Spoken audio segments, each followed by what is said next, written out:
오늘도 이 아침에 기도의 자리로 나오신 성도님들을 환영하고 축복합니다. 오늘 우리에게 주신 하나님의 말씀은 예레미야 25장 30절에서 38절의 말씀입니다. 그러므로 너는 그들에게 이 모든 말로 예언하여 이르기를 여호와께서 높은 데서 표효하시고 그의 거룩한 처소에서 소리를 내시며 그의 초장을 향하여 크게 부르시고 세상 모든 주민에 대하여 포도 밟는 자 같이 흥겹게 노래하시리라. 요란한 소리가 땅끝까지 이름은 여호와께서 뭇 민족과 다투시며 모든 육체를 심판하시며 악인을 칼에 내어 주셨음이라. 여호와의 말씀이니라. 만군의 여호와께서 이와 같이 말씀하시니라.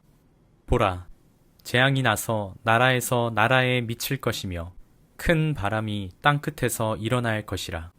그날에 여호와에게 죽임을 당한 자가 땅 이 끝에서 땅 저 끝에 미칠 것이나 그들을 위하여 애곡하는 자도 없고 시신을 거두어 주는 자도 없고 매장하여 주는 자도 없으리니 그들은 지면에서 분토가 되리로다.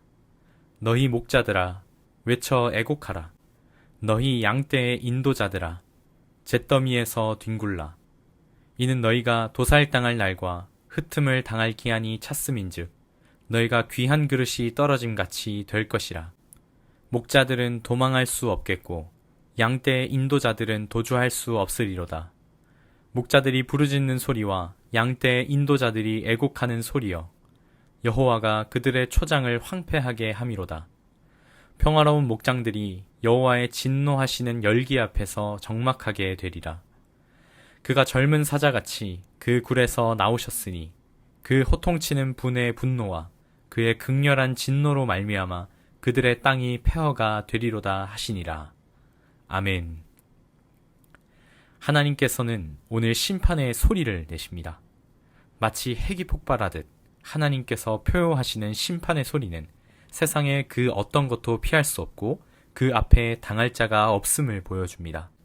청각에 큰 문제가 없으신 분들을 제외하고 우리가 아침에 눈을 뜨고 일상을 살며 사람을 만나 관계를 하며 집에 돌아와 잠을 청하기까지 우리는 세상의 수많은 소리를 듣게 됩니다.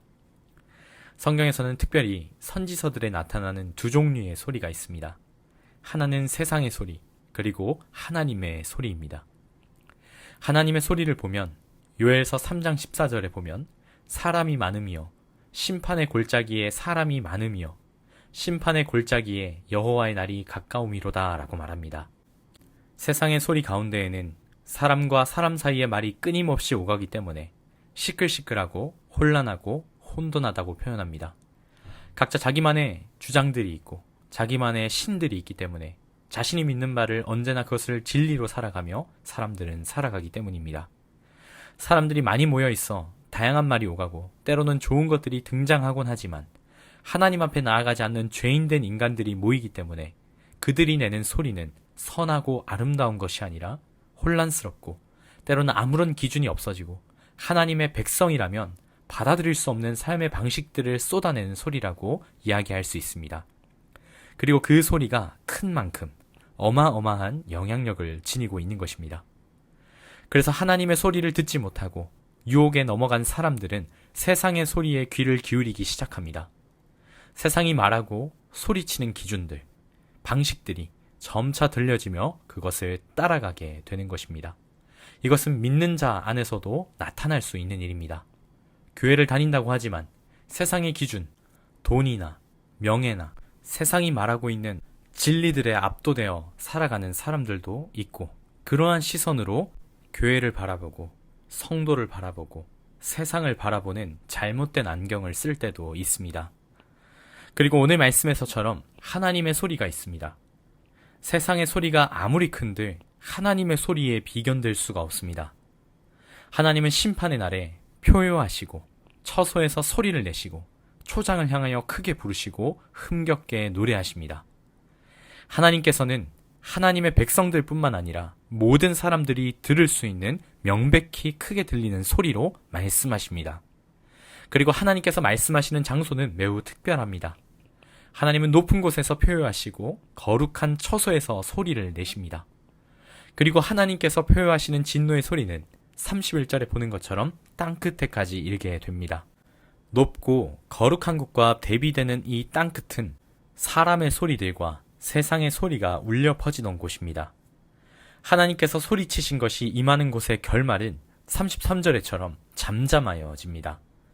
모든 것이 하나님의 말씀 앞에, 심판 앞에 잠잠하여지는 것입니다. 세상이 자신들의 진리와 잣대를 앞세우며 자신들이 옳다고 여기고 그 외의 것은 잘못되었다라고도 말하지만 그것의 결과는 혼돈이고 무질서로 나아가게 됩니다. 그 가운데 선한 것이 없습니다. 오직 하나님의 심판 앞에 잠잠하여지게 되는 것입니다. 그러나 그들은 이러한 하나님의 심판에 대하여 반박하며 말할 것입니다. 하나님의 사랑은, 하나님의 심판은 무자비하다. 하나님은 사랑이라고 말하면서 어떻게 이런 심판을 할 수 있겠는가 대답할 것입니다.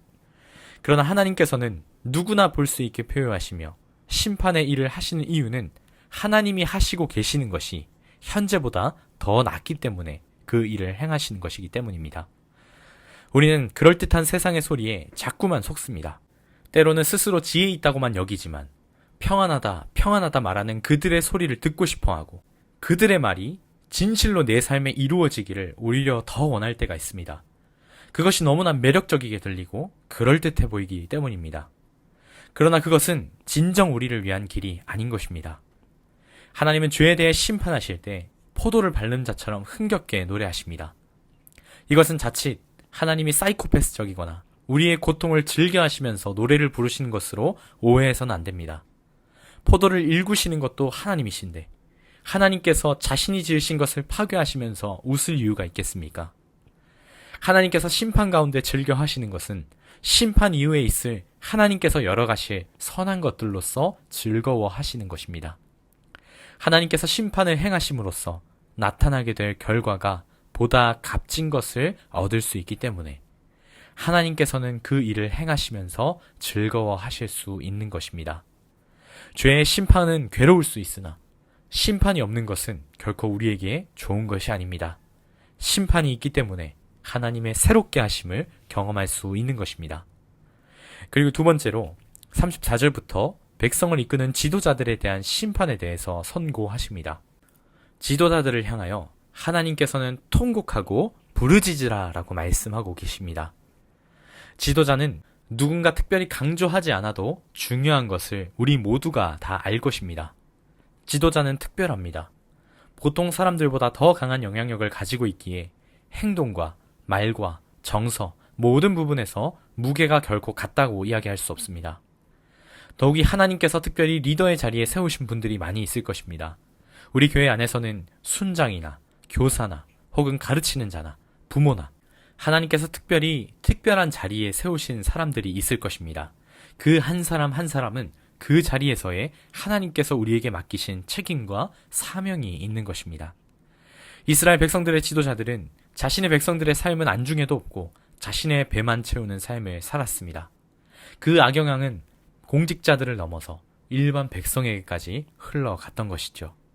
공직자가, 사역자가, 제사장이, 리더가, 찬양하는 자들이, 부모들이 하나님께서 그들 각자에게 맡기신 사명을 감당하지 않고 가볍게 여긴 것입니다. 문제는 이러한 죄를 범하면서 다가올 심판에 대한 경고를 귀담아 듣지 않고 돌이키며 회개하지 않는 모습으로 계속 살아갔던 것입니다. 죄를 계속해서 범하면서 평안하다 생각하며 회개하지 않는 어리석은 모습은 남아있어서는 안 됩니다. 오늘 말씀처럼 특별히 누군가를 지도하고 이끄는 자리에 있는 사람은 더욱 그렇습니다. 그 사람이 죄를 방치한다면 이끌림을 받는 사람도 죄를 방치할 것입니다. 그것은 우리의 하나님 앞에서의 모습을 점차 망쳐놓는 틈으로 남겨놓게 될 것입니다. 하나님의 말씀에 경고에 민감한 우리 모두가 되기를 소망합니다. 하나님 앞에서 부끄러울 것이 없는 일꾼으로 하나님 앞에 드려지기에 힘쓰며 나아가는 우리 모든 사김의 교회 성도님들이 되시기를, 특별히 리더분들이 되시기를 간절히 소망합니다. 오늘 이 시간에 말씀을 기억하며 기도하실 때 세상의 소리가 아닌 하나님의 소리에 반응하며 나아가는 은혜를 구하며 나아가시기를 바랍니다. 세상의 소리에 압도되는 것이 아니라 그 세상의 기준과 세상이 주는 어떤 진리에 압도되는 것이 아니라 그 세상의 소리마저 잠잠하게 하시는 하나님의 말씀에 압도되는 우리 모두가 될 수 있게 해달라고 함께 기도하는 이 시간 되었으면 좋겠습니다. 또 누군가를 이끄는 자리에 계시는 분들이 있을 것입니다. 자신의 모습을 한번 돌아보며 나의 삶의 무게를 한번 깨달아보고 하나님 앞에 부끄러울 것이 없는 일꾼으로 바로 서게 되기를 구하며 나아가시기를 바랍니다. 나의 말과 행동과 정서가 오히려 하나님의 영광을 가리고 있고 죄에서 벗어나기를 주저하고 있지 않은지를 돌아보고 만약 그렇다고 한다면 하나님께 은혜를 구하며 나아가는 이 시간이 되기를 간절히 소망합니다. 그리고 나라와 민족을 위하여서 함께 기도하여 주시고 특별히 교회를 위해서 기도하실 때에는 예배 초소를 위해서 많은 기도를 부탁드립니다. 모두가 함께 즐거이 예배하며 하나님께서 주시는 꿈을 함께 꾸고 우리 사랑하는 다음 세대 자녀들이 잘 자라날 수 있는 그러한 예배 초소를 허락하여 주시기를 한마음으로 기도하여 주시기를 원합니다. 마지막으로 각자 가져오신 기도 제목들을 이 시간 하나님의 손에 올려드리며 함께 기도하며 나아가시겠습니다. 함께 기도하겠습니다.